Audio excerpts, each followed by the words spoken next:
До 1 сентября в Ткварчалском районе не было ни одного случая заражения COVID-19, но, к сожалению, со временем ситуация изменилась. Почти за 2 месяца коронавирусной инфекцией здесь заболели более 150 жителей. В Гудаутский ковид-центр были направлены 20 человек. В мобильный госпиталь в Айтар 2 пациента средней степени тяжести.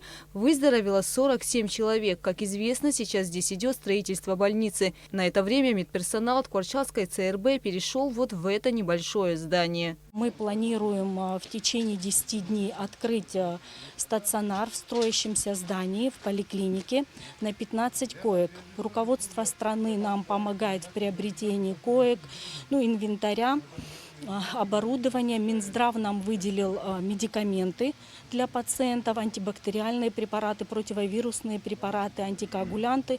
У нас все это есть, и мы готовимся к открытию стационара на 15 коек. Минздравом также были выделены экспресс-тесты на антитела.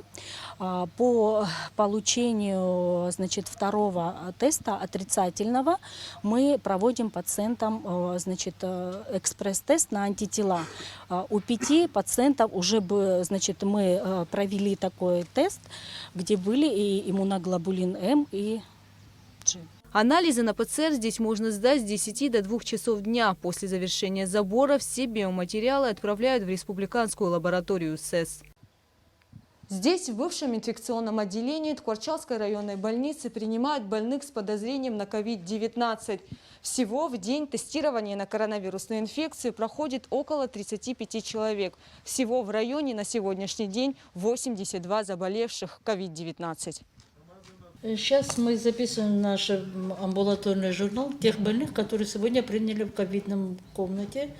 То есть контактных, повторных, которые приходили, тех всех записываем больных. Сегодня, я вам скажу, 39 человек. Но здесь входит и первичные, и повторные. К людям, которые не могут прийти и самостоятельно сдать тесты, на дом направляют лаборанта, который берет ПЦР-анализы, а также консультирует больных. На стационарном лечении здесь пока нет пациентов, но созданы бригады, состоящие из врачей и медсестер, которые также выезжают на дом к больным 2 раза в день. Ставят капельницы, делают уколы, измеряют сатурацию и оценивают состояние здоровья больного. Только после этого медики решают, перенаправлять больного в ковид-госпиталь или продолжать амбулаторное лечение. Есть и те пациенты, которые приходят в больницу несколько раз в день и проводят необходимые процедуры. На данный момент у нас есть такой один кабинет ковидный, куда может пациент прийти и манипуляции и утром, и вечером, которые назначены доктором, получить в нашем инфекционном отделении, в котором мы сейчас принимаем ковид-положительных пациентов. Медперсонал больницы уделяет внимание каждому, кто обратился за помощью. Несмотря на то, что здание небольшое, здесь есть 2 входа для заболевших коронавирусной инфекцией и пациентов с соматическими заболеваниями. Работает рентген-аппарат. Гугуца Вардания, Михаил Воратухин, Абхазское телевидение.